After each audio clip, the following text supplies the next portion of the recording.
Dear Memphis Grizzlies follower, fan, whoever you may be, if you were a little bit nervous watching the Memphis Grizzlies against the Detroit Pistons on Wednesday night, fear not, you were not alone. There were a lot of Memphis Grizzlies supporters waiting with bated breath to see if the team would be the one that allowed Detroit to snap their losing streak. But thankfully, the Grizzlies get the heck out of Detroit with the ability to say they are the ones who picked up the W against the Pistons on the back of a career night from Desmond Bane. We're going to talk about that and more on this episode of Locked On Grizzlies. Lock in with me.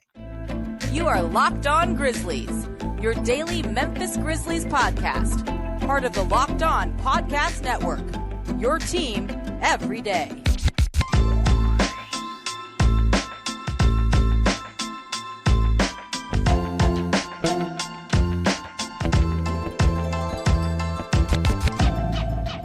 Woo, boy, are these shows better to do after a win. I'm not going to pretend that they're not. It's a lot easier. Again, the sky seems a little bit brighter on this Thursday edition of Locked On Grizzlies.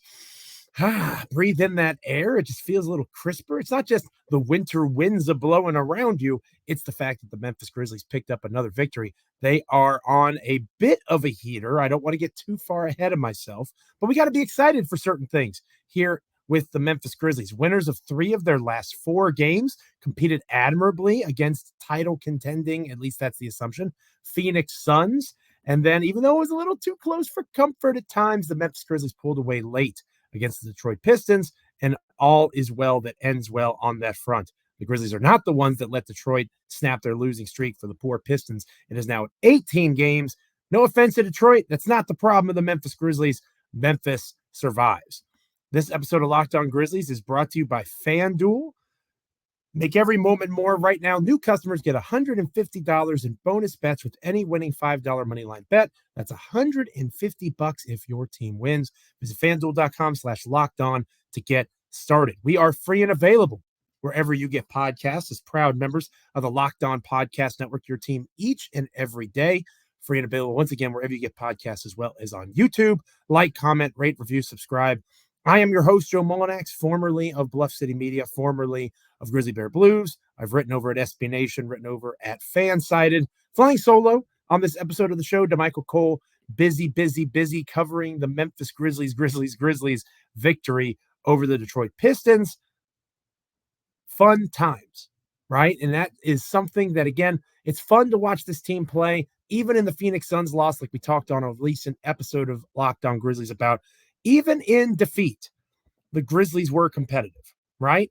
And that makes this a lot better. This makes this a lot more fun to follow, even when they lose, because they're undermanned still, right? They're still missing several guys. If you were the good folks over at Locked On Pistons today, goodness gracious, you got to feel for them, right? That has to be one of the more hopeless feelings, not just this 18-game losing streak, but the overall state of things. The fact they're paying Monty Williams this much money to just lose all the time. How you develop in that situation, how you get better as a program, as an organization, I think that's a fair question to ask, even though it's still early in his tenure. But still, this isn't Locked On Pistons, this is Locked On Grizzlies. And the Grizzlies found a way. As I mentioned in our Locked On Now, it wasn't pretty to start, right? It wasn't all sunshine and rainbows. The Memphis Grizzlies, I got several messages as I watched the game. No way they lose this, right? No way they lose this, right? After a really poor second quarter, it looked like the Grizzlies may find a way to lose this game. Thankfully, that's not what happened, right? Memphis has a strong fourth quarter, and they put the Pistons away. A phenomenal effort from Desmond Bane, which we'll talk more about later on in the show. But I wanted to lead off this part of the show, this episode of Locked On Grizzlies, really prioritizing and focusing on the way that Memphis finished this contest, because going into the fourth quarter, the Grizzlies were down, right? The Grizzlies were down. It was a 2-point game going into the final frame. That's a 1-score possession. That's a 1-point contest, 1-score contest. You might be sitting there watching this thinking, Joe, why are you beating the bush about a team that was within a score going into the fourth quarter? It's not just the fact that they won, right? It's the way that they did it. The way that they put their foot on the throat of the Detroit Pistons, held them to 18 points scored. The Pistons shot miserably in the fourth quarter. Easily their worst offensive performance of the game was in the final frame. The Grizzlies saved their best for last on that front, 34 points in the fourth quarter. They finished the contest. They were willing to go and be the aggressor. They were the ones that put the nail in the coffin. They did not lie down. Watching that game, it seemed like the Pistons laid down in some ways. I can tell you who didn't lay down, Jalen Duren. He can play double-double for the Pistons. I tell you who didn't lay down, Bojan Bogdanovic. DeMichael and I text during most of the games, and we had that conversation about hoopers and basketball players. Bogdanovic is a hooper now. And if they found a way to make the money work, Bogdanovic would look pretty good in Beale Street Blue, if I say so myself. The Pistons have pieces, but their reserves struggled mightily in this game. That's where Detroit lost the contest. If you look at the plus-minus, their starters kept it close. It was the Grizzlies' reserves that outplayed the Pistons' reserves, and that was the main difference. Santi Aldama, John Conchar, Vince Williams Jr., Jalen Noel. Those four guys and Jaren Jackson Jr. were a massive problem for the Detroit Pistons if you just base it off of single game plus-minus, which is a flawed stat. But the Grizzlies outscored the Pistons by 15 when Jaren was on the floor. They outscored the Pistons by 22 in the 22 minutes that John Conchar was on the floor. 17 in the 25 minutes that Vince Williams Jr. was on the floor. You get the idea. The Grizzlies' bench was the difference. And while Desmond Bane had a career night, and we'll give him his flowers here in a moment, we'll talk more about how Jaren Jackson Jr. led the way and how all of this experience between those two guys helping lead the charge, the recent run of success, the fact that their point guard will be back in now 2 weeks. That's exciting to say, right? About 12 days or so before Joe Morant returns. The momentum is shifting, right? The momentum is shifting. And this team's going to have tough decisions to make. We're going to keep talking about that here on Locked On Grizzlies. Jalen Noel has had 2 stinkers of games offensively and 4 really impressive offensive games. The overall sample matters, but he was a major contributor to this win against the Pistons. He was a reason why that reserve group and Jaren helped be the catalyst for that late push in the fourth quarter. John Conchar as a rebounder on the wing. Not Jaren Jackson Jr. strong suit. The team has to do it as a unit. And it was in large part thanks to the work of John Conchar that the rebounding battle, 46-42, went the way of the Memphis Grizzlies. The Pistons did some good things, 30 assists on 41 made buckets. That's good ball movement. That's good offensive play. But again, in the fourth quarter, when the Grizzlies defense had to hunker down, they did. The Grizzlies had 8 blocks in the contest. The Grizzlies had 10 steals in the contest, 19 stocks. The Grizzlies found ways to get to the free throw line. The Grizzlies found ways to be efficient from 3. A 50-40 night, 51% from the field overall, 42% from 3. If the Grizzlies are able to play high-level defense and get efficient scoring like that from their 2 best players in Desmond Bane and Jaren Jackson Jr., those 2 guys were a combined 29 of 51 from the field, over 50%. They're going to be tough to beat, even without John Morant, even without Marcus Smart, even without Luke Kennard. It was an impressive showing for their 2 best, and we'll talk more about that. But again, I want to shout out those 4 key reserves. Xavier Tillman didn't get a ton of run in this game, right? Did not get a ton of minutes, only 7 minutes played. The 4 reserve, Derrick Rose started the game, but only played 15 minutes. David Roddy started the game, only played 22 minutes. Conchar played 22 minutes. Vince Williams Jr. played 25. Noel and Aldama played 26 each. So Coach Jenkins, Taylor Jenkins, rides the hot hands, sees that he has a lineup that's clicking, and lets those guys take over, especially in the fourth quarter. It was a good game in terms of coaching for feel as well as the numbers. It was a good game for the Stars, which we'll talk more about here momentarily on Locked On Grizzlies, the way that Bane dominated the Pistons, the way that Jaren really showed growth in one particular area against Detroit. But shout out to Conchar, Vince Williams Jr., Noel, Aldama. Noel and Conchar, I'm not always the friendliest to, especially Conchar. But even White Rice tasted good on Wednesday night because he was a key contributor to an important win for the Grizzlies. They had to get that one. Had to. Those are the types of games that if you want to keep your head above water and stay within 4 or 5 games of the play-in, leading into John Morant returning, got to win that game against Detroit, and they found a way. And they finished it late. Finishing it. That's what teams that are still hungry do. The Grizzlies have the look of a team that is most certainly still hungry. When we come back here on Locked On Grizzlies, obviously we mentioned briefly Bane and Jaren. I'm going to talk about a couple of ways that they looked especially impressive against Detroit in that big win momentarily. But first, this episode of Locked On Grizzlies is brought to you by FanDuel. As the weather gets colder, the NBA gets hotter, and the NFL does as well over on FanDuel. Right now, new customers get $150 in bonus bets with any winning $5 moneyline bet. That's $150 if your team wins. If you've been thinking about joining FanDuel, there is no better time to get in on the action. The app is so easy to use, and there's a wide range of betting options, including things like spreads, player props, over-unders, and so much more. So what are you waiting for? You, yes, you. Visit FanDuel.com/lockedon right now. Continue to grind through the NBA season and kick into high gear the NFL season as the playoffs approach. FanDuel, an official partner of the NFL. When we come back here on Locked On Grizzlies, Bane and Jaren, how they led the way in a big win in Detroit against the Pistons. Stick with us. Welcome back to Locked On Grizzlies. I am Joe Mullinax of Locked On Grizzlies, host of this episode. My co-host, Michael Cole of the Commercial Appeal there in Memphis, Tennessee, not with me on this episode. Busy covering all aspects of the Grizzlies' win in Detroit against the Pistons. I'm flying solo, formerly of Bluff City Media and Grizzly Bear Blues.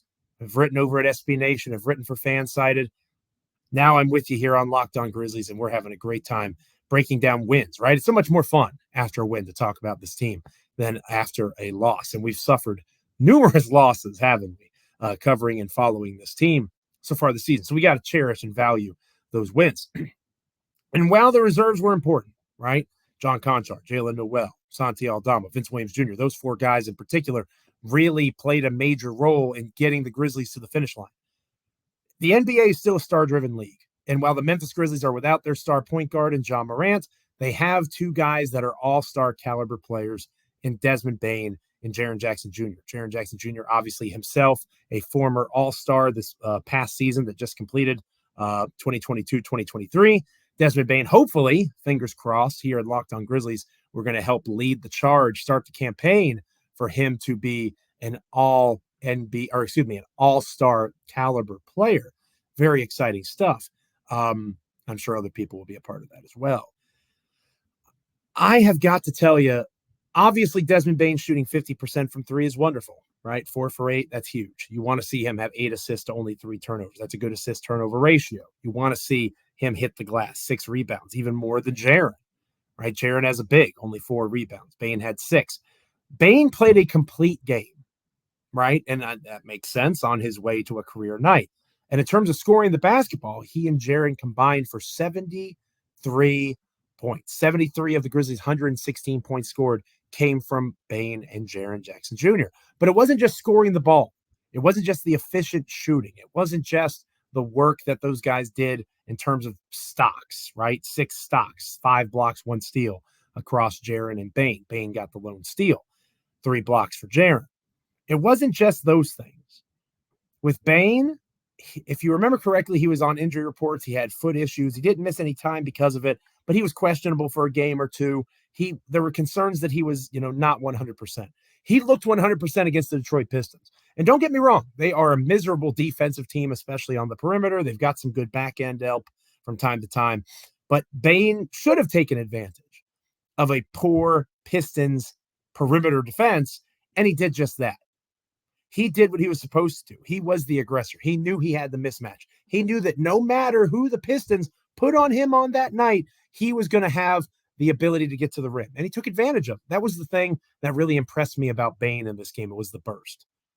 He has a handle, the ability to get to his 3-point shot in a variety of ways. He can go both ways. He can do a little step back action. There's lots of things he can do to get open on the perimeter. And he has earned the name Downhill Des for a reason, right? He's gotten better in that area of his game too. but in the half court, off of screens, in transition, really maximizing that first step and getting to the rim efficiently. 19 of 31, but he was 4 for 8 from 3. So simple math tells me he was 15 of 23 on 2-point shots. 15 of 23 on 2-point shots. That's pretty solid, right? It's pretty impressive. That tells me he was the aggressor more often than not, creating off the dribble for himself in particular in this contest. And that was really a positive thing to see. That's a sign of growth in Bane's game. He keeps getting better at doing that in and around the bucket. Jaren Jackson Jr. displayed an area of his game that he has to keep getting better at as well, and that was setting screens. If you watch the end of that game, how Bane got so open late, how Bane found room to operate, to kind of be patient and work his spots, find an open guy on a cut or on a open shot on the perimeter, or take more often than not his own shot at around the rim in the mid-range, getting into his rhythm offensively. It was because of Jaren Jackson Jr. screens. And the physical aspects of basketball have never been Jaren's forte, unless you count blocks as that. Obviously, you swat the ball away, you flex a little bit, you're aggressive. That kind of counts, I guess. But in terms of playing low post basketball, down on the block, using your body, finding leverage, hasn't consistently been something that Jaren's been particularly strong with in terms of his talents as a basketball player. Screening on the offensive end is another good example of that. There's not a ton of glory in that. It's like an offensive lineman in football. You create the room for the skill player, the running back, the quarterback, the receiver on a screen pass. You give them the opportunity to make plays with the space you create. Not a ton of sex appeal when it comes to that part of basketball, being an expert screen setter. But it's what Steven Adams does extremely well. The Grizzlies missed that tremendously. It's what Xavier Tillman does well when he is in his rhythm and groove, coming off of his injury that he had that made him miss several games. And for Jaren to be a good to great basketball player on both ends of the floor consistently, it can't just be taking advantage of mismatches offensively off the dribble. It can't just be launching three-point shots. It has to be using his 6'11", 250-pound almost frame to create space for the guys off the dribble that are trying to get to the basket and find openings for others, to set off-ball screens for backdoor cuts as Luke Kennard comes back, to get him open on the perimeter. That's not Kennard's strength. You play physical defense with Kennard, he's going to have issues. He's not going to be able to get open. We have to be better screening for that guy because he is one of the top 5 NBA three-point shooters over the last 3 years when he's able to get his shot off. Got to help him out. And Jaren getting better as a screener is indicative and important as John Morant returns, Marcus Smart, Luke Kennard, because to all varying levels and degrees, those are guys that can / will / need to use screens to help their offense get going. So was it a positive that Jaren, again, if we're going off of 2-point shots, 8 of 14 from the field, better than 50%. Is that a positive? Absolutely. It's good to see the ball go through the bucket. We talked about Desmond Bane's efficiency, 7 for 7 from the charity stripe. 7 for 7. They were 9 for 10, just those two guys by themselves. The Pistons were 9 for 9 as a team. Not a ton of fouls called in this one, at least not shooting fouls. The offensive stuff will ebb and flow, man. The ball will go in the bucket sometimes it won't. But what travels? What can travel with you as a basketball player? Defense. And we know that Jaren has that in spades. Reigning, defending Defensive Player of the Year. Desmond Bane, improved defender. And the team defense of the Grizzlies, they're a top 10 defense now. Remember how we talked about, and DeMichael has mentioned this numerous times on this show, how we talked about how bad the defense was and how we should all be really upset and concerned about that. DeMichael, and to a lesser extent me, but I'll give DeMichael his credit here. DeMichael, who we'll talk more about later on in the show, he talked about a path to the playoffs for this team. I'll give my take on that. DeMichael would always say, they start slow defensively, they'll pick back up. Don't look now, but it's picked back up. It's picked back up. The Detroit Pistons shot 45%, 31% from 3. Remember when teams were shooting like franchise best, record after record, night after night? For whatever reason, the team started slow defensively. They picked it back up, back to being around a top 10 defense in the NBA. That travels. But the ability to get downhill off the dribble consistently can also travel. The ability to physically get screens set and create space for your skilled players to operate, that can also travel. And because those two things can travel, those are two things that can be consistent night in and night out, even when your shot's not falling. And that's what made me most excited about both of those guys who had great offensive nights, but how they did it in the ways that they helped one another and other teammates be successful. That's what made me most excited against the Pistons. We come back here on Locked On Grizzlies. DeMichael Cole talked about playoffs. Playoffs? You kidding me? Playoffs? I just want to win a game. How close are the Grizzlies? Can that actually be a thing? Is there a path for Memphis? I'll give my 2 cents to finish out this episode of Locked On Grizzlies. But first, I want to remind you that Locked On has launched the first ever national sports 24/7 streaming channel over on YouTube. Locked On Sports Today is here for you 24/7, covering the top sports stories of the day with the local experts of Locked On, plus our national shows covering each and every league. Go to Locked On Sports Today on YouTube. Subscribe to the first ever national sports 24/7 streaming channel. This episode of Locked On Grizzlies, is also brought to you by Prize Picks. With the basketball season here, you can now pick combo projections across football and basketball from the Specials League, a league created specifically for combo projections that include 2 or more players from different sports or leagues. For example, LeBron James plus Desmond Bane plus Travis Kelce, 14.5 combo with 3-pointers made and receptions. You can do something like that over at Prize Picks. And Prize Picks even offers a reboot policy. So if your entries stay in play, even if one of your players gets injured for football and basketball games, if you have a player who exits the game in the first half or does not return in the second, that player is rebooted. Prize Picks is the only daily fantasy sports platform with an injury insurance policy. Go to prizepicks.com/LockedOnNBA and use the code LockedOnNBA for a first deposit match up to $100. Again, prizepicks.com/LockedOnNBA. Use the code LockedOnNBA for a first deposit match up to $100. Prize Picks, daily fantasy sports made easy. Playoffs? Going to the playoffs? Me and Jim Mora. Well, not Jim Mora. He's not going to be here. But I'll be back with you when you come back next here on Locked On Grizzlies. Stick around if I haven't dated myself too much with that reference. Welcome back to Locked On Grizzlies. I am Joe Mullinax of Locked On Grizzlies, formerly of Bluff City Media, formerly of Grizzly Bear Blues and SB Nation, Fansided. I've been everywhere, man. And I'm happy to be here with you on this episode of Locked On Grizzlies. Talking Grizzlies basketball, always a little more fun in a win or after a win. Not as fun without my co-host, my partner in crime, DeMichael Cole. He'll be back with us on our Friday edition of the podcast. Looking forward to having him back in the fold. A couple of solo shows here, middle of the week, but we'll be back together, the dynamic duo, on Friday's episode. Playoffs, right? If you've never seen that, look it up on YouTube. Jim Mora playoff rant. Okay, that's the inspiration for that from his days back as the coach of the Indianapolis Colts. And like I said, I'm pretty sure I've dated myself knowing that reference. DeMichael talked about the playoffs and a path to the playoffs on yesterday's show and how it might have to go through the play-in and what it would take for the Grizzlies in terms of the record they had to accumulate for that to actually be a real thing that could occur. We've briefly discussed it on Locked On Grizzlies, and I thought it would be a good way to close out the show because it's a good way to close out with hope, right? I think I posted, it's not tweeted on X anymore, I think I posted that if you watch this team play these last 3 or 4 games and you don't get excited, you don't feel reinvigorated, you need a hug, man. You need a hug, lady. I'll give you that hug. I'll give you an air hug right now. Go, hugs. I'll help you out because there are reasons to be optimistic. Jalen Noel has done some good things for the Grizzlies. He's probably not in the rotation when everybody's healthy.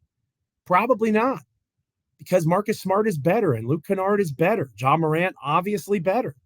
And as the rotation gets better and as you give opportunity to guys to play in the roles that they were supposed to play from the beginning for this team, they're 3 out of 4 in their last 4 games without those dudes. Imagine what happens when they get them back. When defenses can't focus on Desmond Bane. When defenses can look at Jaren Jackson Jr. as a third option as opposed to a second. How much more space those guys are going to have to operate. It is something to be excited about that they've turned it around defensively because, again, that travels. Even when the shot's not falling, the defense can be with you.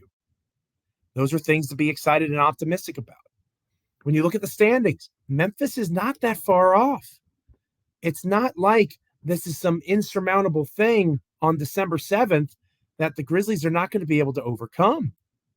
Memphis is currently 3.5 games back of the LA Clippers for the 10 seed. 4 games with what? They've played 20. They've played a quarter of their season. 62 games to go, and they have to only make up 4.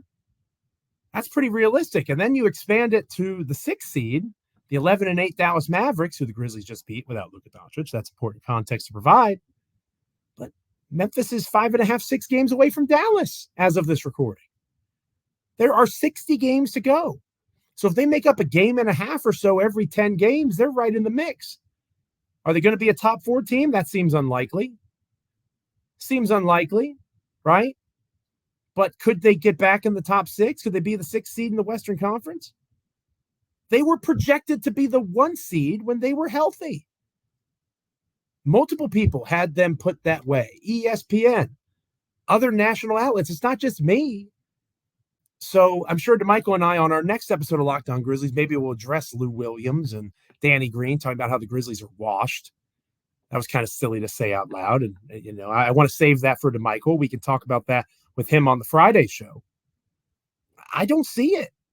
I don't see how you can reach that conclusion with what we know in terms of context. If anything, that tells me Lou Williams isn't paying attention. Memphis is 6-14 and within 4 or so games of the play-in, despite not having John Morant at any point, despite not having Marcus Smart for what will wind up being over half of those games, not having Luke Kennard. 3 of their 4 or 5 guards that were going to be in the rotation. That's significant. That matters. You have players like Bismack Biyombo and Jalen Noel that weren't on the team. They were unemployed. And they are giving meaningful minutes. They are playing meaningful roles for this Grizzlies team. Biyombo had 11 rebounds, 4 assists in a game where Memphis needed every single one of them. Biyombo was a significant contributor. Jalen Noel was a significant contributor. Noel's on a second 10-day contract. Like, what are we talking about? What are we talking about in terms of expectations for a team that has had so many players out? Brandon Clark, Steven Adams, Marcus Smart, Luke Kennard, John Morant. We've said it time and again, that could be a starting lineup for a playoff team. But those are just guys that are not actively playing for the Grizzlies that are making a lot of money to play basketball for the Grizzlies. For most of them, it's not their fault. They're injured. For one, it is their fault. He's suspended. But once John Morant returns, once Luke Kennard is back in the fold, once Marcus Smart is there, and he's able to play off the ball the way that it's designed for him to do with the Grizzlies, how fun is this team going to be to watch? There's reason for optimism. They're starting to figure it out and turn it around at the right time. Over the next 2 weeks, by the Christmas holiday, and especially into the new year, we will finally get to see what this Memphis Grizzlies team was supposed to be all along, at least on the perimeter. You're not getting Brandon Clark back. You're not getting Steven Adams back. So you're never going to see a full-strength Memphis Grizzlies. It's just not going to happen this season. But you can see them in their perimeter glory. What will that mean? I have no idea, and neither do you. We haven't seen John Morant and Marcus Smart play together. Hasn't happened yet. But I do know this. They are competing with guys that are not as good at basketball players as those guys. And if they can continue that momentum and improve the rotation strength, I don't think DeMichael's so crazy. I think the playoffs are a real possibility. So I think that's a good thing for us to focus on Friday's episode of Locked On Grizzlies. Maybe we can welcome Lou Williams and Matt Barnes, those folks. I think it was the Run It Back podcast. Maybe they can come on the show one of these days and talk about why the Grizzlies are washed because you could buy tickets for $4. Like, that's a relevant reason for a team to not be good. Like that's illogical, right? That might be a good thing to lead off Friday's show. And if you can't tell, I might be a little bit angry about that take. So maybe you'll get a good old Joe Mullinax rant to start your Friday. That would be a wonderful way to get the energy flowing heading into the weekend, right? That's a good topic for our Friday edition of the show. Make sure you're with DeMichael and I as we discuss that. And of course, much more going into another Memphis Grizzlies basketball game. the momentum is on their side, but they're about to play one of the best teams in the NBA in the Minnesota Timberwolves. We'll see how much that momentum carries them. And if the Grizzlies want to be a playoff team, they got to start winning at home. They have to start winning at home. They're doing better on the road, but they still only have one home victory. Somehow beat the Timberwolves. That'd be cool. We'll preview that game as well on the next episode. Make sure that you are subscribing to the first ever National Sports 24/7 streaming channel on YouTube. Locked On Sports Today is here for you 24/7, covering the top sports stories of the day. Local experts of Locked On, like myself and DeMichael, plus our national shows covering every league. Go to Locked On Sports Today on YouTube and subscribe to the first ever National Sports 24/7 streaming channel.